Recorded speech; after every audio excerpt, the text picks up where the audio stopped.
على إبراهيم وعلى آل إبراهيم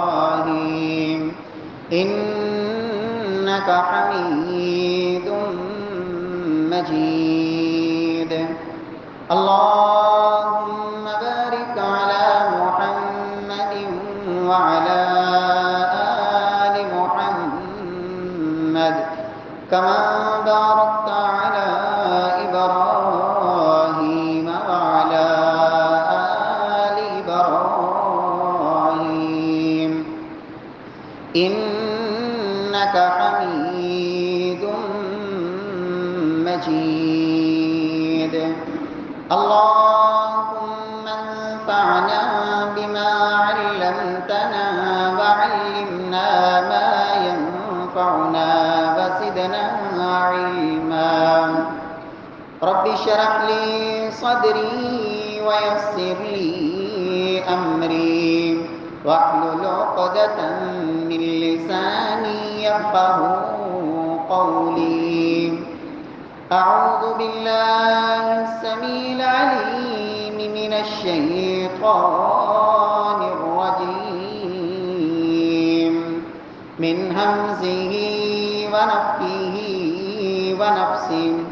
بسم الله الرحمن الرحيم. ما يريد الله ليجعل عليكم من حرج ولكن يريد ليطهركم وليتم نعمته عليكم لعلكم تشكرون. وقال الله سبحانه وتعالى في مقام آخر: يريد الله بكم اليسر ولا يريد بكم العسر.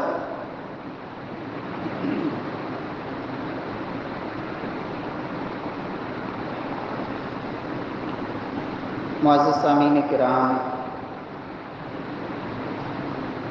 محترم بھائیوں، بزرگوں، دوستوں، معززات ماؤں اور بہنوں، اللہ سبحانہ و تعالی نے جس طرح تمام انبیاء میں سب سے افضل، سب سے اعلیٰ، سب سے عظمت والی ہستی جناب محمد الرسول اللہ صلی اللہ علیہ وسلم کو بنایا، اسی طرح امتوں میں اللہ رب العزت نے سب سے بہترین امت، خیر الامم، امت محمدیہ کو قرار دیا. رب العالمین کی اس امت کے ساتھ خاص کرم نوازیاں ہیں. ایسی اللہ رب العزت کے انعامات اور احسانات کہ جو پہلی امتوں کو نصیب نہ ہوئے. انہوں نے محنتیں زیادہ کی، اجر کم ملے، اور اس امت نے تھوڑا وقت پایا، لیکن رب العالمین نے اپنی طرف سے، اپنی جناب سے رب العالمین نے انعامات زیادہ عطا فرما دیے. رب العالمین نے تمام دینوں میں سب سے افضل اور سب سے بہترین دین اسلام کو قرار دیا. ان الدین عند اللہ الاسلام، کہ لوگوں سب سے بہترین دین اللہ کے ہاں وہ دین اسلام ہے. ومن یبتغ غیر الاسلام دینا فلن یقبل منہ، اس دین کو چھوڑ کر اگر کوئی جتنا مرضی خوبصورت دین لے آئے، فرمایا فلن یقبل منہ، اب اس دین کے آ جانے کے بعد کوئی دین اس قابل نہیں جو اللہ کے ہاں قابل قبول ہو. فلن یقبل منہ، وہ اللہ کے ہاں قابل عمل اور قابل قبول نہیں. پیارے بھائیوں، رب العالمین نے اس امت کے لیے یہ آسانیاں فرمائیں. یرید اللہ بکم اليسر ولا یرید بکم العسر، کہ اس اے امت کے لوگوں، امت محمدیہ کے لوگوں، اللہ رب العزت تمہارے ساتھ آسانی کا ارادہ رکھتے ہیں. رب العالمین تمہیں تنگی میں مبتلا کرنا نہیں چاہتے. اور دوسری جگہ فرمایا ما یرید اللہ لیجعل علیکم من حرج، رب العالمین تمہارے ساتھ تنگی کا ارادہ نہیں رکھتے، رب العالمین تو تمہیں پاک کرنا چاہتے ہیں، اللہ تو اپنی نعمتوں کا اتمام کرنا چاہتے ہیں، اللہ تو اپنی نعمتوں کی تمہارے اوپر بارش برسانا چاہتے ہیں، لعلکم تشکرون، تاکہ اللہ کی وہ نعمتیں پا کے تم اللہ کے شکر گزار بن جاؤ۔ پیارے بھائیوں، پہلی امتوں میں رب العالمین کا جو نظام تھا جو ان نبیوں کے ذریعے اللہ نے ان امتوں کو دیا، طہارت کے حوالے سے ان امتوں کے لیے بنی اسرائیل کے اندر، حالانکہ اس قوم کو اللہ کی لاڈلی قوم کہا جاتا ہے، یہ رب سے طرح طرح کے مطالبات، نبی کائنات صلی اللہ علیہ وسلم فرماتے ہیں بنی اسرائیل کے لیے قانون یہ تھا، قاعدہ اور ضابطہ یہ تھا کہ اگر قضائے حاجت کے وقت، پیشاب کے وقت لباس پر کہیں پیشاب لگ گیا، کپڑے لگ گئے، کپڑے پہ وہ نجاست وہ کپڑے پہ لگ گئی، تو نبی کائنات صلی اللہ علیہ وسلم فرماتے ہیں کہ ان کو آرڈر یہ تھا کہ فارزہ، وہ جتنا مرضی دھو لیں وہ دھونے سے پاک نہیں ہوتا تھا، ان کو حکم تھا کہ وہ اتنا کپڑا کاٹ کے اس کو پھینک دیا جائے۔ نبی کائنات صلی اللہ علیہ وسلم فرماتے ہیں ان امتوں کے لیے حکم یہ تھا کہ نماز کا وقت ہوا ہے، وہ جہاں مرضی ہیں، ان کے لیے یہ حکم ہے کہ اپنی عبادت کے وقت اللہ کے سامنے جب جھکنا ہے تو وہ مخصوص جگہ جو عبادت کے لیے بنائی گئی ہے، اس کے علاوہ وہ زمین پہ کسی جگہ پہ وہ عبادت نہیں کر سکتے۔ پانی، اس سے وضو کرنا ان کے لیے ضروری تھا، جہاں سے مرضی لائیں، جہاں سے مرضی ڈھونڈیں، یہ ان کے لیے اللہ نے ایسی مشقتیں رکھی۔ روزے کا نظام بھی مختلف تھا، صرف افطار کیا ہے، سونے سے پہلے پہلے کچھ کھا لیا جو کھا لیا، سحری کی انہیں اجازت نہیں تھی، ایک دفعہ آنکھ لگ گئی، چاہے قصدن سو گئے یا بغیر ارادے کی نیند آ گئی، بس نیند آئی نہیں اور اگلا روزہ شروع ہو گیا، اب ساری رات اور اگلا دن وہ کوئی چیز کھا پی نہیں سکتے۔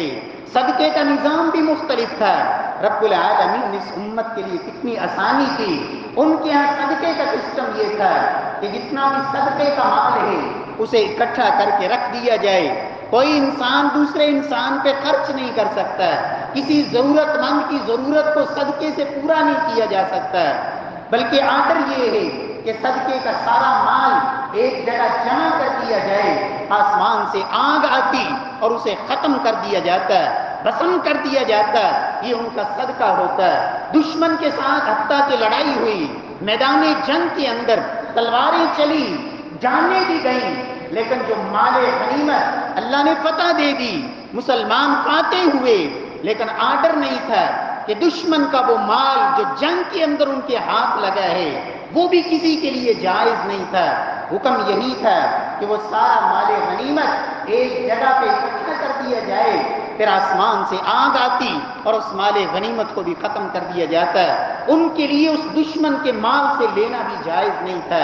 میرے پیارے بھائیوں، رب العالمین نے فرمایا یرید اللہ بکم اليسر، اے امت محمدیہ کے لوگوں، اللہ نے تم سے آسانیوں کے ارادے کیے ہیں، ما جعل علیکم فی الدین من حرج، اللہ نے دین کے اندر کوئی تنگی نہیں رکھی، اللہ نے جو دین جناب محمد مصطفیٰ صلی اللہ علیہ وسلم کو دے کے بھیجا وہ اتنا آسان دین، اتنا خوبصورت دین اور اتنا عین فطرت کے مطابق، لا یکلف اللہ نفسا الا وسعها، اللہ فرماتے ہیں کہ اے مسلمانوں، میں نے تم سے کسی ایسے کام کا مطالبہ کیا ہی نہیں جو تمہاری طاقت میں نہ ہو، جو تمہاری طاقت سے بالا تر ہو، لا یکلف اللہ نفسا الا وسعها، اللہ نے تم سے صرف اتنا کہا، اتنا مطالبہ کیا جو تمہاری طاقت میں ہے، تمہارے لیے بالکل آسانی سے تم وہ کام کر سکتے ہو، اللہ نے تمہارے لیے اس میں تنگی نہیں رکھی۔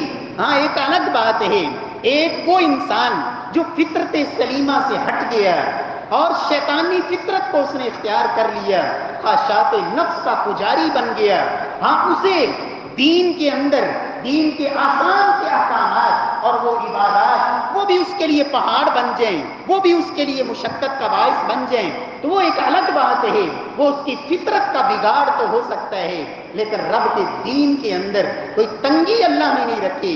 فرمایا اللہ نے تو دین کو بڑا آسان بنایا۔ نبی کائنات صلی اللہ علیہ وسلم فرماتے ہیں، لوگوں انما بعثت بالحنیفیۃ سمحا، اللہ نے مجھے جو دین دے کے بھیجا ہے وہ بڑا ہی خوبصورت، یکسو ہو کر، یک طرفہ ہو کر ایک اللہ کی عبادت، اور اس کے اندر نرمی ہے، اس کے اندر شدت نہیں، سختی نہیں۔ حبیب کبریا فرماتے ہیں، ان اللہ لم یبعثنی معنتا ولا متعنتا ولكن اللہ بعثنی معلما میسرا۔ صحیح مسلم کی روایت، اللہ کے رسول صلی اللہ علیہ وسلم فرماتے ہیں، رب العالمین نے مجھے سختی کرنے والا، شدت کرنے والا، لوگوں کے لیے آسانیاں ختم کر کے تنگیاں پیدا کرنے والا اللہ کے رسول صلی اللہ علیہ وسلم فرماتے ہیں، رب العالمین نے مجھے ایسا رسول بنا کے نہیں بھیجا بلکہ معلما میسرا۔ صحیح مسلم کی روایت کے الفاظ، اللہ نے مجھے دین سکھانے والا معلم بنا کے بھیجا، میسرا، جو اپنے شاگردوں کے لیے آسانیاں پیدا کرنے والا، معلما میسرا، آسانیاں پیدا کرنے والا اللہ نے مجھے معلم اور استاد اور مربی بنا کے رب العالمین نے دنیا میں مبعوث فرمایا۔ اسی لیے اللہ کے رسول صلی اللہ علیہ وسلم فرماتے ہیں، لوگوں اللہ نے جو رخصتیں دی ہیں، اللہ نے جو آسانیاں رکھی ہیں، اللہ نے عزیمت کے مقابلے میں جو رخصت دی ہے، فرمایا اللہ کو بڑی پسند ہے، اللہ پسند فرماتے ہیں، میں نے جو آسانی رکھی ہے، رخصت دی ہو اپنے بندوں کو، میرے بندے اس رخصت کو اختیار کریں، اسے قبول کریں۔ اللہ نے جو آسانیاں دی اللہ کو یہ بڑی محبوب اور پسند ہے۔ سیدہ عائشہ صدیقہ رضی اللہ تعالی عنہ فرماتی ہیں، اللہ کے رسول صلی اللہ علیہ وسلم کا مزاج مبارک یہ تھا کہ جب بھی اللہ کے رسول صلی اللہ علیہ وسلم کو دو کاموں میں رب العالمین کی طرف سے اختیار دیا گیا کہ میرے محبوب یہ کر لیں یا یہ کر لیں، آپ کی مرضی، تو سیدہ عائشہ فرماتی ہے کہ ہمیشہ ہمیشہ رسول اللہ صلی اللہ علیہ وسلم نے وہ کام اختیار کیا جو آسان تھا، اس لیے کہ امت کے لیے بھی بعد میں آسانی رہے۔ ہاں اگر دوسرے کام میں کوئی حرمت کا پہلو ہوتا ہے، اللہ کی کوئی ناراضگی کی صورت ہوتی، تو اس سے پھر آپ کوسوں دور ہونے والے، اس سے آپ بالکل بچ جانے والے، پھر آپ صلی اللہ علیہ وسلم صرف وہی اختیار کرتے جو اللہ کو پسند ہوتا ہے، جو جائز ہوتا ہے، جو درست ہوتا ہے۔ نبی کائنات صلی اللہ علیہ وسلم اپنے صحابہ کو جب کسی علاقے میں بھجواتے، گورنر بنا کے، ذمہ دار بنا کے، دین سکھانے والا بنا کے، تو رسول اللہ صلی اللہ علیہ وسلم کی تعلیم کیا ہوتی؟ سیدنا ابو موسیٰ اشعری رضی اللہ تعالی عنہ فرماتے ہیں، اللہ کے رسول صلی اللہ علیہ وسلم نے ہمیں یمن روانہ کیا اور ساتھ تعلیم دی، بشروا ولا تنفروا، یسروا ولا تعسروا۔ سیدنا ابو موسیٰ کہتے ہیں اللہ کے رسول نے ہم سے کہا، ابو موسیٰ لوگوں کو خوشخبریاں سنانا، لوگوں کو دین سے متنفر نہ کرنا، یسروا ولا تعسروا، آسانیاں پیدا کرنا، لوگوں کے لیے مشکلات کھڑی نہ کرنا، لوگوں کے لیے تنگیوں کے راستے نہ بنانا۔ اور دوسری روایت میں اللہ کے رسول نے دو صحابی تھے، دو کو روانہ کرتے ہوئے فرمایا تھا، بشرا ولا تنفرا، یسرا ولا تعسرا، تتابعا ولا تختلفا۔ دونوں کو بجھوایا اور فرمایا خوشخبریاں سنانا، نفرتیں نہ پیدا کرنا، دین سے لوگوں کو متنفر نہ کرنا، اللہ کے دین سے لوگوں کو دور نہ کرنا، خوشخبریاں سنا کے اللہ کے دین کے ساتھ جوڑنا، آسانیاں پیدا کرنا، تنگیاں نہیں۔ اور فرمایا تتابعا، ابو موسیٰ تم اور معاذ بن جبل جا رہے ہو، دو بندے آپس میں ہی اختلاف نہ کرنے لگ جانا، تتابعا ولا تختلفا، ایک دوسرے کو سپورٹ کرنا، ایک دوسرے کی حمایت کرنا، ایک دوسرے کی تائید کرنا۔ آپس میں الجھ گئے، آپس میں اختلافات کھڑے کر لیے تو پھر لوگ کیسے تمہارے قریب آئیں گے؟ لوگ تو متنفر ہوں گے۔ تتابعا ایک دوسرے کی موافقت کرنا، ایک دوسرے کی تائید کرنا، ولا تختلف، اور آپس میں اختلافات نہ کرنا۔ پیارے بھائیوں، نبی کائنات صلی اللہ علیہ وسلم نے اپنے صحابہ کو باقاعدہ صرف ان دو صحابہ کو ہی نہیں بلکہ مسجد نبوی کا وہ مرحلہ اور وہ موقع جب صحابہ کی جماعت موجود ہے، سیدنا انس رضی اللہ تعالیٰ عنہ کہتے ہیں قام اعرابی فبال بالمسجد فتناولہ الناس، اللہ کے رسول موجود ہیں، مسجد نبوی ہے، صحابہ کرام موجود ہیں، ایک اعرابی جسے دین کی سمجھ بوجھ زیادہ نہیں تھی، ممکن ہے نیا نیا مسلمان ہوا ہو، دیہاتی انسان آیا اور آ کے مسجد میں پیشاب شروع کر دیا، فتناولہ الناس، اور دوسری روایت میں لفظ ہے فزجرہ الناس، لوگوں نے ڈانٹنا چاہا، لوگ بھاگے کہ اسے روکیں، یہ اللہ کے گھر کے اندر مسجد نبوی کے اندر اس نے یہ کیا شروع کر دیا ہے؟ نبی کائنات صلی اللہ علیہ وسلم نے کیا فرمایا؟ دعوہ، میرے صحابہ خبردار، فنہاہم، آپ نے روک دیا، کسی کو بھی اس کے قریب نہیں جانے دیا، فرمایا چھوڑ دو اس کو۔ نبی کائنات صلی اللہ علیہ وسلم نے جب وہ اپنی حاجت سے فارغ ہو گیا، اللہ کے رسول صلی اللہ علیہ وسلم نے خود ایک پانی کا ڈول منگوایا، اور اللہ کے رسول صلی اللہ علیہ وسلم نے فرمایا اس کے پیشاب کے اوپر یہ بہا دیا جائے۔ مسجد نبوی تھی، کچی زمین تھی، پانی اوپر بہا دیا گیا، وہ جگہ صاف ہو گئی اس لیے کہ پانی کے ساتھ وہ بہہ گئی اور مٹی کے نیچے جذب ہو گئی، اور ساتھ پھر اللہ کے رسول صلی اللہ علیہ وسلم نے ایک عام قانون جاری کیا، میرے صحابہ انما بعثتم میسرین ولم تبعثوا معسرین، میرے صحابہ یاد رکھو تمہیں اللہ نے آسانیاں پیدا کرنے والا بنا کے بھیجا ہے، لوگوں پر سختیاں کرنے والا، شدت کرنے والا اور تنگیاں کھڑی کرنے والا اللہ نے تمہیں بنا کے نہیں بھیجا، تم لوگوں کے لیے آسانیاں پیدا کرو۔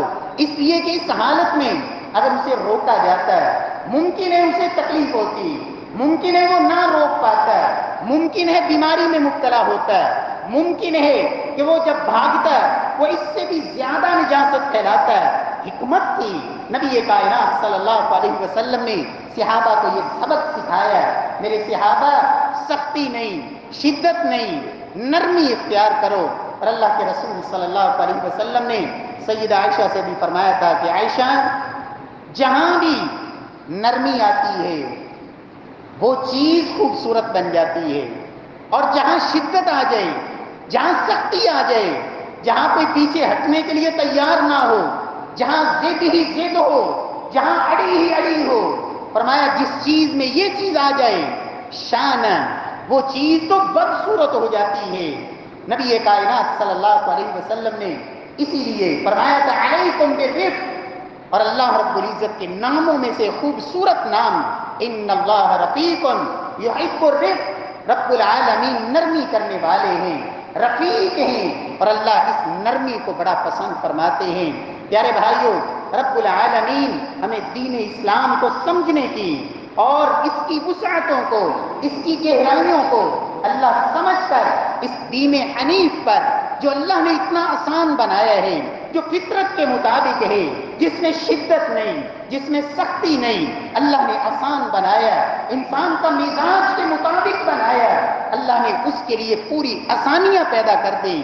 فاتقوا اللہ ما استطعتم، لوگوں اللہ سے ڈرو، اللہ کے احکامات پہ عمل کرو، ما استطعتم، جتنی تمہارے اندر ہمت طاقت ہے، طاقت سے مالا کر اللہ نے تم سے مطالبہ کیا ہی نہیں۔ پیارے بھائیوں، دین اسلام کی آسانیوں کو آپ دیکھیں، کس کس پہلو کو اللہ نے کس کس انداز میں آسان کیا ہے۔ طہارت سے آپ آغاز کر لیں، الطہور شطر الایمان، صفائی، طہارت، اسلام نے اسے نصف ایمان قرار دیا ہے۔ الطہور شطر الایمان، صفائی نصف ایمان۔ وہ صفائی وضو کی شکل میں، غسل کی شکل میں اللہ نے یہاں بھی آسانی رکھی۔ مسلمانوں، تم جب بھی 5 وقت رب کے سامنے نماز کے لیے کھڑے ہو تمہیں وضو کرنا ہے، وضو کر کے نماز کے لیے کھڑے ہونا ہے، لیکن ساتھ ہی آسانی رکھ دی۔ السعید الطیب وضوء المسلم فإن لم يجد الماء 10 سنین.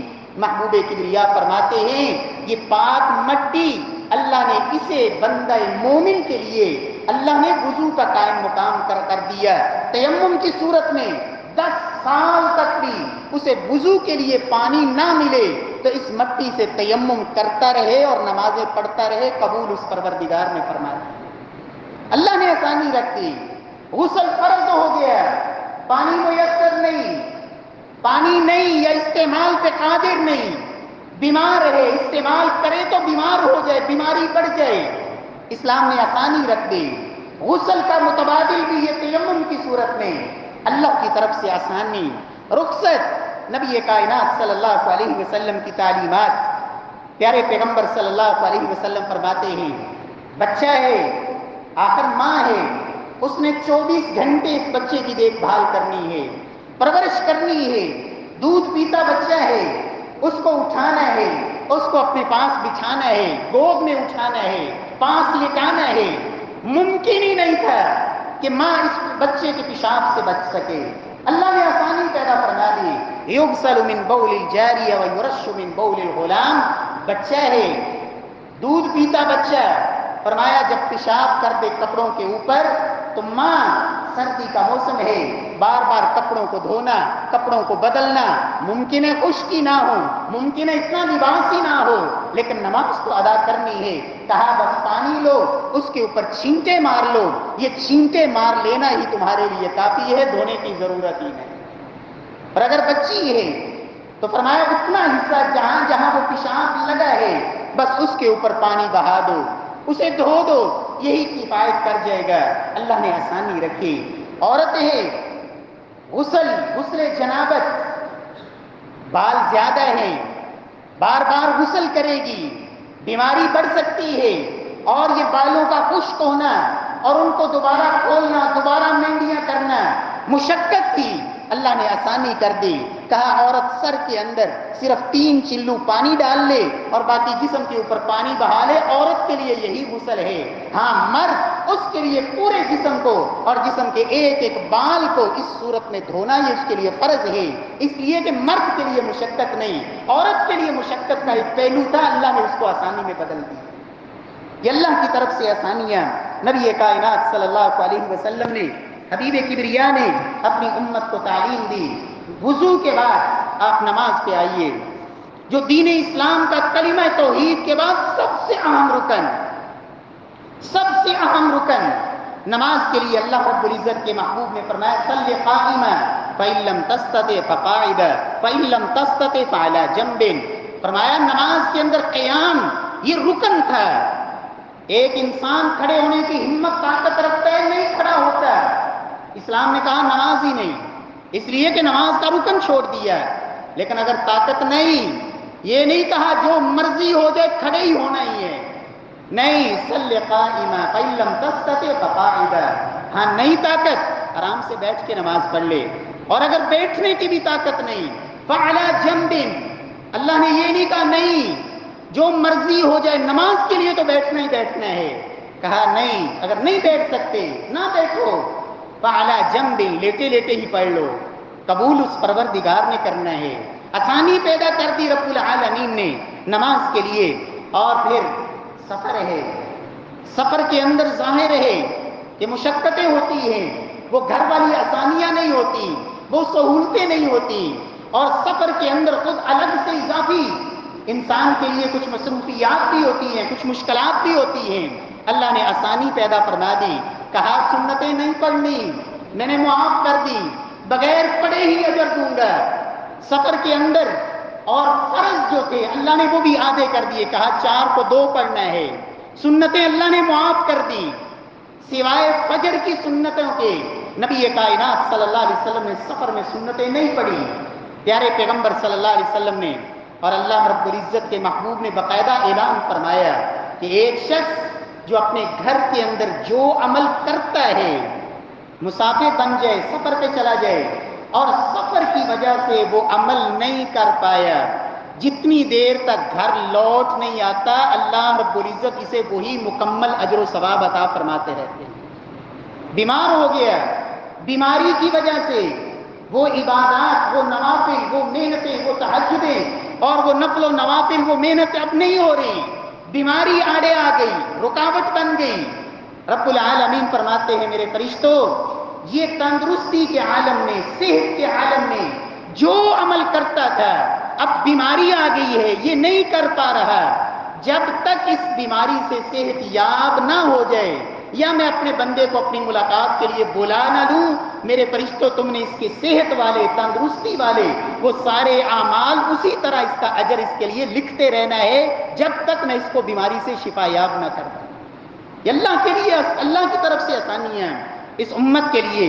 اور نبی کائنات صلی اللہ علیہ وسلم نے سفر کے اندر آپ صلی اللہ علیہ وسلم نے دو دو نمازوں کو جمع کرنے کی اجازت دی، اس لیے کہ ممکن ہے تمہارا سفر ذرا طویل بھی ہو سکتا ہے، بار بار آپ کا گاڑی کو رکوانا آپ کے اختیار میں نہ ہو، ممکن ہے آپ نہیں اتر سکتے سواری سے، ایسے حالات بھی ہو سکتے ہیں، کہا دو دو نمازیں اکٹھی کر لو، ظہر کا وقت ہے، سفر شروع کرنا ہے، عصر بھی ظہر کے ساتھ پڑھ کے ہی سفر کا آغاز کر دو، جب اپنی منزل پہ پہنچو تو وہاں جا کے مغرب اور عشاء کو اکٹھا کر کے پڑھ لینا۔ ہاں اگر سفر جاری تھا، صبح کا سفر شروع کیا ہوا، ظہر کی نماز کا وقت درمیان میں آ گیا، سفر جاری رکھو، کوئی حرج نہیں، مغرب سے پہلے عصر کے وقت میں اپنی سواری سے اترو اور ظہر اور عصر کو دونوں کو اکٹھا کر لے کے دونوں نمازوں کو پڑھ لو، اللہ رب العزت نے آسانی کر دی۔ مغرب اور عشاء کو جمع کر لو، ظہر عصر کو جمع کر لو، جمع تقدیم بھی جائز، جمع تاخیر بھی جائز، دونوں طرح نبی کائنات صلی اللہ علیہ وسلم نے آسانی پیدا فرما دی۔ پیارے بھائیوں، نماز کے اندر آپ اندازہ لگائیں اللہ کی رحمت اور اس امت کے لیے آسانی اس سے بڑی کیا ہو سکتی ہے۔ فرمایا میری نبی کائنات صلی اللہ علیہ وسلم نے فرمایا میری امت کے لوگوں، اللہ نے یہ اس امت کے اوپر کرم نوازی فرمائی، اعلان کیا، اے امت محمدیہ کے لوگوں، نمازیں 5 پڑھو گے میں 50 کا اجر دوں گا، دن رات میں صرف 5 پڑھنا تم، میں اجر 50 کا دوں گا، اس لیے کہ آغاز میں نے فرض 50 کی تھی۔ جناب رسول اللہ صلی اللہ علیہ وسلم اللہ کے پاس جاتے ہیں امت کی آسانی کے لیے اور رب العالمین کام کرتے جاتے ہیں، صرف جب 5 رہ گئیں تو محبوب کبریا کو جناب موسیٰ علیہ السلام نے کہا کہ اللہ کے رسول اے محمد مصطفیٰ ایک دفعہ پھر جائیں، میں آپ سے پہلے بنی اسرائیل کا تجربہ کر چکا ہوں، نماز لوگوں کے لیے بڑی مشکل ہوتی ہے، آپ اللہ سے مزید تخفیف کا مطالبہ کریں۔ اللہ کے رسول صلی اللہ علیہ وسلم فرماتے ہیں اب تو مجھے حیا آتی ہے، اتنی دفعہ اللہ کے پاس گیا ہوں، بس اب میں اسے تسلیم کرتا ہوں۔ اللہ کی طرف سے آواز آئی میرے محبوب آپ نے اسے تسلیم کیا، پھر اللہ کا انعام بھی سن لیں، آپ کی امت کے لوگ پوری زندگی 5 پڑھیں گے اور اللہ ان کو 50 کا اجر و ثواب عطا فرمائیں گے، اور وہ اگر با جماعت پڑھیں گے تو پھر ایک نماز کو میں 25 گنا یا 27 گنا پڑھا دوں گا، اور اگر مسجد نبوی میں اللہ نے نصیب فرما دی تو پھر 1000 نماز سے بہتر، اور اگر بیت اللہ میں سعادت مل گئی تو پھر 1,00,000 نماز سے بہتر۔ یہ اللہ رب العزت کی طرف سے اس امت پہ انعام اور کرم نوازی، اللہ کی طرف سے آسانیاں۔ جناب رسول اللہ صلی اللہ علیہ وسلم نے حائضہ عورت ہر ماہ 6-7 دن وہ مخصوص ایام جن میں عورت نماز نہیں پڑھتی، اللہ نے آسانی کر دی، ہر مہینے اگر عورت کو کہا جاتا ہے ہر مہینے 7 دن کی نمازیں قضا کرو، مشقت تھی، اللہ نے آسانی کر دی، کہا روزے سال میں صرف 1 دفعہ آتے ہیں اور ان کی قضائی کے لیے 11 مہینے موجود ہیں، اس لیے اللہ نے روزوں کی قضائی تو رکھ دی کہ رمضان میں جو روزے رہ گئے وہ اگلے 11 مہینوں میں رکھ لیں، اللہ نے آسانی دے دی۔ لیکن نمازیں کہا تم نے نہیں پڑھی، اللہ رب العزت نے قضائی کا مطالبہ بھی نہیں کیا، اللہ رب العزت نے وہ نمازیں ویسے ہی معاف فرما دی۔ اور یہ اللہ کی بندیاں جو نمازیں پڑھنے والی رب العالمین ان کو بغیر پڑھے ہی اجر دے رہے ہیں، اس لیے کہ یہ تکلیف ہے، یہ رب العالمین کا نظام ہے جو اللہ نے اپنی بندیوں کے اوپر اس نظام کو لاگو کیا ہے۔ اس تکلیف کی وجہ سے وہ نمازیں نہیں پڑھ رہی، بغیر پڑھے ہی اس نمازی ماں بہن بیٹی کو رب العالمین نمازوں کا اجر و ثواب عطا فرما رہا ہے۔ یہ اللہ کی طرف سے آسانی۔ نبی کائنات صلی اللہ علیہ وسلم، ایک صحابی جنہوں نے کہا یا رسول اللہ صلی اللہ علیہ وسلم مجھے اپنی قوم کا امام مقرر فرما دیں۔ یا رسول اللہ صلی اللہ علیہ وسلم اجعلنی امام قومی، مجھے اپنی قوم کا امام بنا دیں۔ نبی کائنات صلی اللہ علیہ وسلم نے فرمایا انت امامہم، تم آج کے بعد اپنی قوم کے امام ہو، لیکن ساتھ تعلیم دی، ساتھ امامت کا طریقہ سکھایا۔ فرمایا میرے صحابی وقتدی باضعفہم، جب امامت کے مصلی پہ تم نے کھڑے ہونا ہے تو تمہارے پیچھے بیمار بھی ہوں گے، تمہارے پیچھے ذل حاجہ ضرورت مند بھی ہوں گے، تمہارے پیچھے کمزور بھی ہوں گے، تمہارے پیچھے بیمار بھی ہوں گے۔ فرمایا وقتدی باضعفہم، جو ان میں قوی ہیں طاقتور ہیں ان کا نہیں، تم نے کمزوروں کا لحاظ رکھنا ہے۔ کمزور کتنا برداشت کر سکتا ہے، وہ کتنی ہمت ہے اس کے اندر۔ نبی کائنات صلی اللہ علیہ وسلم نے پھر عمل کر کے دکھایا۔ نبی کائنات صلی اللہ علیہ وسلم کتنا احساس کرتے، آپ نماز پڑھا رہے ہیں، بچے کے رونے کی آواز آئی، رسول اللہ صلی اللہ علیہ وسلم نے نماز کو مختصر کر دیا، قرات چھوٹی کر دی۔ فرمایا میں چاہتا تھا قرات کو لمبا کرنا، لیکن بچے کے رونے کی آواز آئی، میں اس خوف سے کہ کہیں اس بچے کی ماں فتنے میں مبتلا نہ ہو جائے، بچے کی وجہ سے وہ پریشان نہ ہو جائے، نبی کائنات صلی اللہ علیہ وسلم نے نماز کو مختصر کر دیا۔ حبیب کبریا صلی اللہ علیہ وسلم نے نماز امام کو فرمایا اذا اما احدکم الناس فلیخفف، یہ امت کے لیے آسانی، جب تم میں سے کوئی لوگوں کو نماز پڑھائے تو ہلکی پڑھائے، اس لیے کہ فإن فیہم الضعیف والمریض وذا الحاجہ وإذا أما أحدكم وإذا صلى أحدكم لنفسه فليطول ما شاء۔ فرمایا جب اکیلا نماز پڑھے تو پھر جتنی چاہے لمبی کرے، لیکن لوگوں کو پڑھانی ہے تو ہلکی نماز۔ لیکن یہاں یہ معنی ہلکی کا کوئی نہ سمجھے کہ بس ٹھونگے ماریں، نہ رکوع کے اندر اعتدال، نہ سجدے کے اندر اطمینان، نہ قیام، نہ رکوع کے بعد کھڑا ہونا ہے سیدھا۔ اس کو تو اللہ کے رسول نے کہا تھا جس کے رکوع اور سجود کے اندر اعتدال نہیں تھا، یہ نماز کا رکن ہے۔ فرمایا تھا ارجع فصلی فإنک لم تصلی، یہ مرغے کے ٹھونگوں والی نماز، یہ تو منافق کی نماز ہے۔ فرمایا ارجع فصلی فإنک لم تصلی، نماز پڑھ، تو نے نماز پڑھی نہیں۔ 3 دفعہ اس نے نماز پڑھی، اللہ کے رسول نے فرمایا تو نے نماز پڑھی نہیں۔ اور اللہ کے رسول صلی اللہ علیہ وسلم نے ایک دوسری روایت میں اسے منافق کی نماز قرار دیا۔ فرمایا بیٹھا رہتا ہے بیٹھا رہتا ہے، جب دیکھا کہ اب سورج غروب ہونے کے قریب ہے جلدی سے اٹھا، 4 ٹھونگے مارے۔ فرمایا تلک صلاۃ المنافق، صحیح مسلم کی روایت کے الفاظ، فرمایا یہ تو منافق کی نماز ہے۔ لیکن اللہ کے رسول صلی اللہ علیہ وسلم نے اعتدال، نہ افراط نہ تفریط۔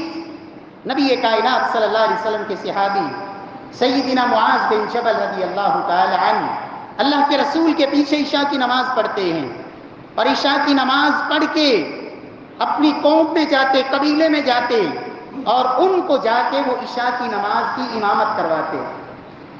تو اللہ کے رسول صلی اللہ علیہ وسلم خود بھی عشاء کی نماز اسے لیٹ کر کے پڑھنا پسند فرماتے تھے، اور افضل بھی یہی ہے۔ اللہ کے رسول صلی اللہ علیہ وسلم کے صحابہ وہ تو ہر معاملے میں افضل کو اختیار کرنے والے، ان کا نیکی کے میدان میں شوق اور جذبہ، اس کے باوجود سیدنا معاذ رضی اللہ تعالی عنہ جب نماز پڑھائی، لمبی نماز پڑھائی، اتنی لمبی پڑھائی کہ ایک صحابی نے سلام پھیرا، نماز توڑی اور الگ اپنی نماز پڑھی اور گھر چلے گئے۔ لوگوں نے بتایا کہ معاذ بن جبل رضی اللہ عنہ کو کہ آپ کی اس نماز کی وجہ سے ایک شخص نماز سے ہٹ گیا ہے، نماز توڑ کے چلا گیا۔ معاذ بن جبل رضی اللہ تعالی عنہ کہتے ہیں اللہ کے رسول کو بتاؤں گا۔ اللہ کے رسول صلی اللہ علیہ وسلم کے سامنے یہ مسئلہ رکھا گیا، آپ صلی اللہ علیہ وسلم نے اس صحابی کو بلایا، اس نے کہا یا رسول اللہ صلی اللہ علیہ وسلم ہم کام کاج والے لوگ ہیں، سارا دن کام کرنے والے، مزدوری محنت کرنے والے، یا رسول اللہ صلی اللہ علیہ وسلم تھکے ہارے، اے اللہ کے محبوب صلی اللہ علیہ وسلم، معاذ ہمارے امام ہیں، یہ آپ کے پیچھے عشاء کی نماز ادا کرتے ہیں مسجد نبوی میں، اور پھر وہاں سے آتے ہیں اور آ کے ہماری امامت کرواتے ہیں۔ یا رسول اللہ صلی اللہ علیہ وسلم، انہوں نے سورہ بقرہ اور لمبی سورت پڑھنی شروع کر دی۔ یا رسول اللہ صلی اللہ علیہ وسلم، میرے اندر تو یہ ہمت نہیں، میں تو سورہ سبح اسم ربک الاعلی اذا والشمس وضحاها، یا رسول اللہ بس یہ صورتیں پڑھتا ہوں۔ اللہ کے رسول صلی اللہ علیہ وسلم انداز دیکھیں، آپ نے سیدنا معاذ سے کہا افتان انت یا معاذ، معاذ کیا تم لوگوں کو فتنے میں مبتلا کرنا چاہتے ہو؟ یہ سختی، یہ شدت، فرمایا یہ دین کا حصہ نہیں۔ نبی کائنات صلی اللہ علیہ وسلم نے سیدنا معاذ کو حکم دیا، فرمایا معاذ تم سبح اسم ربک الاعلی پڑھ لیا کرو، تم والشمس وضحاها، یہ اوساط مفصل والی صورتیں، فرمایا عشاء کی نماز میں یہ پڑھا کرو۔ پیارے بھائیوں، عرض کرنے کا مقصد یہ ہے کہ دین کے اندر دیکھیں اللہ نے آسانی کتنی رکھی ہے۔ نماز سے بڑا عمل کیا ہے؟ نماز جس میں انسان سب سے زیادہ اپنے رب کے قریب ہوتا ہے۔ بندہ مومن اقرب ما یکون العبد من ربہ وہو ساجد، سب سے قریب اپنے رب کے انسان سجدے کی حالت میں ہوتا ہے، لیکن اس میں بھی اللہ کے رسول صلی اللہ علیہ وسلم نے رعایت رکھنے کا، لوگوں کا خیال رکھنے کا، اور نماز کے اندر فرمایا فَلْيُخَفِّفْ، تخفیف جو اللہ کے نبی کی سنت کے مطابق ہو، اس کی باقاعدہ اللہ کے رسول نے تعلیم دی۔ رب العالمین ہمیں سنت کے مطابق اللہ ہمیں نمازیں ادا کرنے کی توفیق نصیب فرمائے۔ پیارے بھائیوں، لیکن یہاں یہ بھی یاد رکھیں، اصل مسئلہ یہ ہے کہ ہماری نمازوں کے اندر آج وہ جان نہیں رہی، آج وہ روح نہیں رہی، ہمیں نماز کا معنی نہیں آتا، ہمیں نماز کا ترجمہ نہیں آتا، ہمیں نماز کی پوری دعائیں نہیں آتی، پوری زندگی گزر گئی سبحان ربی الاعلی کے بعد ہم نے دوسری دعا یاد کرنا گوارا نہ کی۔ 10 کے قریب دعائیں ہیں جو محبوب کبریاء سے سجدے کے اندر جو آپ سے ثابت ہیں، باقاعدہ آپ نے پڑھی، اور اس کے بعد آپ نے کہا اب اس کے بعد جو چاہو دعائیں کرو سجدے کے اندر اور تشہد کے اندر۔ ہم نے پوری زندگی بس وہ ایک چھوٹی سی دعا، حالانکہ یہ محل ہے نماز کے اندر دعاؤں کا، ہم نے صرف دعائیں پڑھی، حالانکہ نماز تو دعائیں رب سے مانگنے کی جگہ تھی، منگتا بن کے انسان رب کے سامنے آئے، اور رب العالمین سے بڑا کسی کا در نہیں، اس سے بڑا کوئی رازق، مشکل کشا، حاجت روا، ضروریات پوری کرنے والا، انسان کے دکھوں کو دور کرنے والا کون ہے؟ اور محبوب کبریاء کا بھی طریقہ کیا تھا؟ جب کوئی پریشانی آتی آپ فرماتے بلال چلو اقامت کو نماز پڑھیں، اللہ ہمارا غم ہلکا کر دے گا۔ نماز تو دکھوں کا علاج تھا۔ اللہ ہمیں توفیق نصیب فرمائے، اللہ ہماری نمازوں کو ایسا بنا دے۔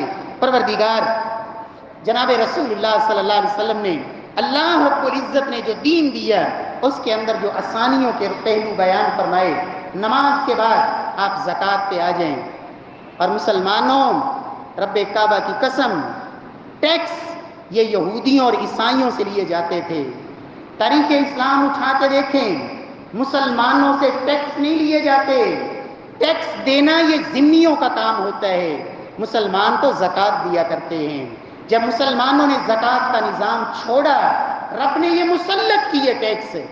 اسلام نے تو یہ کہا تھا زکوٰۃ صرف اس کے لیے، ہر بندے پہ زکوٰۃ نہیں، جتنا مرضی کوئی کماتا ہے، جتنا مرضی کمائے، اگر اس کی آمدن وہ خرچ ہو رہی ہے، ساتھ ساتھ خرچ ہو جاتی ہے، جتنی مرضی اس کی کمائی ہے، اسلام نے مطالبہ نہیں کیا زکوٰۃ کا، کہا تم نے جو کمایا یا جو تمہاری آمدن ہے وہ تمہاری ضرورت سے بڑھ گئی اور پڑی رہی، 1 مہینہ 2 مہینے، کہا نہیں 1 سال، 1 سال تمہاری ضروریات سے زائد دولت، اور اس کے لیے بھی ایک نصاب مقرر کیا، ایک نصاب 7.5 تولے سونا اور 52.5 تولے چاندی، اور اسی طرح 5 اونٹ یہ زکوٰۃ کا نصاب تھا، 30 گائے اس سے نیچے زکوٰۃ نہیں، 40 بکریاں اس سے نیچے زکوٰۃ نہیں، 52.5 تولے چاندی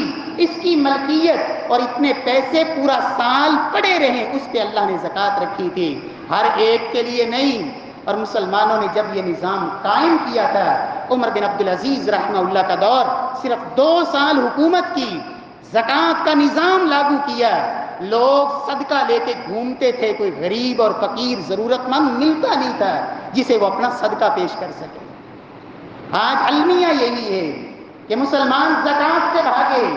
اللہ نے تو آسانی رکھی تھی، کہا زکوٰۃ ہر ایک پر نہیں، مالداروں پر، ان سے لی جائے گی، کہاں خرچ کی جائے گی؟ فرمایا معاذ، زکوٰۃ ان سے لینا، امیروں سے، اور انہی کے غریبوں پہ خرچ کر دینا، تاکہ جس معاشرے سے زکوٰۃ وصول کر رہے ہو وہاں فقراء پہ خرچ کرو، تاکہ ان کی غربت مٹے اور جرائم کا خاتمہ ہو۔ کتنے ایسے لوگ ہیں جو چوری پہ مجبور ہوتے ہیں غربت کی وجہ سے، ڈکیتی پہ نکلتے ہیں غربت کی وجہ سے، کتنی بے حیائی اور عزتوں کو لٹاتی ہیں صرف اس غربت کی وجہ سے، اور جب زکوٰۃ کا نظام ہو تو پھر یہ جرائم ختم ہوتے ہیں۔ اللہ نے آسانی رکھی تھی، کہا صدقہ، بڑے فضائل سنائے، قرآن مجید کی کتنی آیات صدقے کے بارے میں، تو ہر بندہ تو نہیں کر سکتا ہے۔ اللہ کے رسول صلی اللہ علیہ وسلم نے فرمایا پریشان نہیں ہونا، صدقہ صرف مال کا نہیں ہوتا ہے، بکل تحمیدۃ صدقہ، پیسہ نہیں، الحمدللہ کہہ دو، اللہ اس بول کو بھی تمہارے لیے صدقہ بنائے گا، پیسہ نہیں، سبحان اللہ کہہ دو، اللہ اس بول کو بھی تمہارے لیے صدقہ بنائے گا، پیسہ نہیں، الکلمۃ الطیبۃ صدقہ، کسی کو ایک اچھی بات کہہ دو، یہ بھی اللہ صدقہ بنا دے گا، پیسہ نہیں، کسی مسلمان سے مسکرا کے مل لو، تبسمک فی وجہ اخیک لک صدقہ، اگر راستے میں جا رہے ہو تکلیف دہ چیز پڑی ہے اسے راستے سے ہٹا دو، اللہ پھر بھی صدقے کا اجر دے گا۔ تمہارے پاس کچھ نہیں، ایک پوری کھجور بھی نہیں، آدھی کھجور ہے، وہ دے دو، اس میں قدر تو اللہ نے ڈالنی ہے، کل قیامت والے دن اسے احد پہاڑ کے برابر اللہ کر کے تمہیں دے گا، یہ اللہ کا تمہارے اوپر انعام ہوگا۔ لیکن اللہ نے تنگی نہیں رکھی، نہیں، کرنا ہی کرنا ہے، جو مرضی ہو جائے، یہ تو تمہارے لیے لازم ہے، کہا نہیں دے سکتے نہ دو، لیکن اللہ رب العزت کے محبوب نے تو یہاں تک کہہ دیا، فرمایا کچھ نہیں کر سکتے، کسی مسلمان کو تکلیف نہ دو، اللہ یہ بھی تمہارے لیے صدقہ بنا دے گا۔ اللہ رب العزت توفیق نصیب فرمائے۔ حج ہے، اب اسلام کی آسانیاں دیکھیں، اسلام کا رکن، اسلام کے 5 وہ پلر جس پہ اسلام کی وہ عمارت قائم ہے، کہا اس رکن کو، حج کو زندگی میں صرف ایک دفعہ، اور ہر ایک نہیں، ہر ایک پر نہیں، اس لیے کہ اسلام کا تو رکن ہے، اللہ رب العزت چاہتے تو ہر ایک پہ لازم کر دیتے۔ اللہ کے رسول سے باقاعدہ صحابہ نے پوچھا، یا رسول اللہ صلی اللہ علیہ وسلم فی کل عام، یا رسول اللہ کیا حج ہر سال فرض ہے؟ آپ نے فرمایا نہیں، ہر سال نہیں، زندگی میں ایک دفعہ، اور وہ بھی کس کے لیے؟ جس کو اللہ نے دولت دی ہے، سرمایہ دیا ہے، اس کی ضروریات سے بڑھ کی دولت، اس کے پاس زیادہ راہ بھی ہے، پیچھے گھر میں خرچہ دے کر اپنی سواری کا انتظام، اور وہاں کسی سے مانگنا نہ پڑے، وہاں کے مکمل اخراجات، فرمایا اتنی دولت ہے تو پھر تمہارے اوپر زندگی میں ایک دفعہ یہ حج فرض ہے۔ کتنے ایسے مسلمان ہیں جن کے ہاں تڑپ تو ہے، چاہتے ہیں اللہ حج کا ثواب دے، حج کا اجر دے، کرنا چاہتے ہیں، پیسے نہیں۔ محبوب کبریا نے 10 عمل بتائے، کہا دل چھوٹا نہ کرنا، وہاں بیت اللہ کی زیارت کر کے حج نہ بھی کر پائے، اپنے گھر میں رہ کے یہ 10 اعمال میں سے کوئی ایک کر لو، اللہ تمہیں گھر میں بیٹھے حج کا اجر و ثواب عطا فرمائے۔ اللہ کی طرف سے آسانیاں، اللہ کی طرف سے اس امت کے لیے نرمیاں۔ نکاح کی باری آئی، نبی کائنات صلی اللہ علیہ وسلم نے قانون بنایا، فرمایا لوگوں، نکاحوں میں سب سے بہترین نکاح ہوتا ہی وہ ہے جس میں خرچہ سب سے کم ہو، سب سے بہترین نکاح۔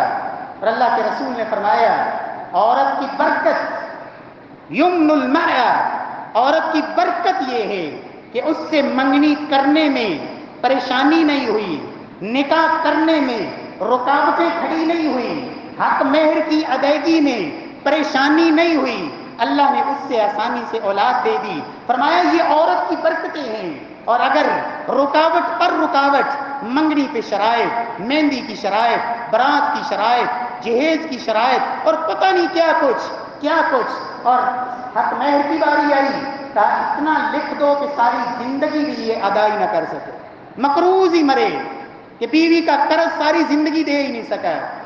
جس حق مہر کی بدولت رب نے تمہارے لیے اس کو حلال کیا تھا، تم نے پوری زندگی دیا ہی نہیں، اس لیے کہ انہوں نے لکھوا ہی اتنا دیا کہ وہ آپ کی طاقت میں ہی نہیں۔ پیارے بھائیو، اللہ کے رسول صلی اللہ علیہ وسلم کے نکاح کتنے آسان تھے۔ اللہ کے رسول کا ولیمہ، فرمایا میرے صحابہ میں نے شادی کی ہے سیدہ صفیہ سے، میں محمد کا آج ولیمہ ہے، کرنا کیسے ہے؟ فرمایا جس کے پاس جو کچھ ہے اس چٹائی کے اوپر لا کے رکھ دے، جس کے گھر میں کھجوریں تھیں وہ کھجوریں لے آیا، جس کے گھر میں پنیر تھا وہ پنیر لے آیا، جس کے گھر میں جو کچھ تھا وہ تھوڑا تھوڑا لا کے دسترخوان پہ لگ گیا۔ آپ نے کہا کھاؤ، یہ محمد کا ولیمہ ہے صلی اللہ علیہ وسلم۔ نکاح اتنا آسان۔ ایک صحابی نے کہا یا رسول اللہ کچھ بھی نہیں میرے پاس، کہا قرآن کی چند صورتیں آتی ہیں، کہا وہ تو آتی ہیں، کہا جاؤ اپنی بیوی کو لے جاؤ، میں محمد نے تمہارا نکاح پڑھا دیا، جو قرآن تمہیں یاد ہے اسے پڑھا دینا، تمہاری شادی ہو۔ دین تو آسان تھا، ہم نے مشکل بنا لیا۔ پیارے بھائیوں، کفارہ، قصاص، قسم کے کفارات، تفصیلات میں جائیں تو ابھی یہ مضمون بڑا طویل ہے۔ اسلام نے آسانیاں کی۔ پہلے مذہبوں کے اندر قتل کا بدلہ قتل، کوئی معافی نہیں، کوئی قصاص نہیں، کوئی دیت نہیں۔ اسلام نے کہا معاف کرنا چاہتے ہو معاف کر دو، دیت لینا چاہتے ہو دیت لے لو، اللہ تمہیں اجر دے گا۔ آسانی پیدا کر دی، کفارات کے اندر آسانیاں پیدا کر دی۔ پیارے پیغمبر صلی اللہ علیہ وسلم نے مغفرت کے لیے، آپ اندازہ لگائیں انسان گنہگار ہے، اللہ سے معافی مانگنے کے لیے بنی اسرائیل سے گناہ ہوا، رب نے کہا معافی ایسے نہیں ملے گی، ایک دوسرے کو قتل کرو، میدان میں آ جاؤ، ایک دوسرے کی گردنیں اڑاؤ اپنے ہاتھوں سے، جب تک ہزاروں کو قتل نہیں کرو گے معافی نہیں۔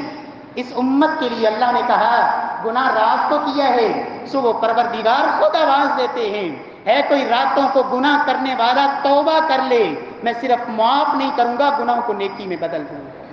پہاڑوں جیسے گناہ، آسمانوں کی بلندیوں تک پہنچنے والے، اللہ نے کہا صرف میرے سامنے آ کے نادم ہو جا، پشیمان ہو جا، اللہ سے وعدہ کر لے اور آنکھ سے ایک آنسو کا قطرہ گرا دے، اس ندامت کا اللہ جہنم کی آگ کو تمہارے اوپر حرام کر دے۔ اللہ کے رسول فرماتے ہیں لوگوں 5 وقت کی نمازیں، ایک نماز دوسری نماز کے لیے کفارہ ہے، جمعے سے جتنے درمیان میں گناہ سب کے لیے کفارہ ہے، رمضان سے گناہوں کے لیے کفارہ ہے۔ اللہ نے اتنی آسانیاں رکھی، اور جنت کی بات آئی کتنا آسان بنا دیا۔ رب العالمین کے محبوب فرماتے ہیں وضو روزانہ کرتے ہو، وضو کے بعد وہ 3 مسنون دعائیں پڑھ لو، اللہ جنت کے 8 دروازے کھول دیتے ہیں۔ رب کے راستے میں خرچ کرو، جوڑا خرچ کرو، اللہ رب العزت جنت کے 8 دروازے کھول دیتے ہیں۔ 3 دفعہ رضیت باللہ ربا وبالاسلام دینا وبمحمد نبیا، اللہ جنت واجب کر دیتے ہیں۔ دل سے پڑھو تو صحیح، اس رب کو رب ہونا مانو اور راضی ہو جاؤ، محمد کو نبی ماننا ہے صلی اللہ علیہ وسلم، دل سے مانو راضی ہو جاؤ، اسلام کو سینے سے لگایا ہے تو اسلام میں داخل ہو جاؤ، 2 رنگی چھوڑو تو صحیح، پھر اللہ کیسے آسانیاں پیدا کرتا ہے۔ اللہ عمل کی توفیق بخشے۔ واقول قولی ھذا وآخر دعوانا الحمدللہ۔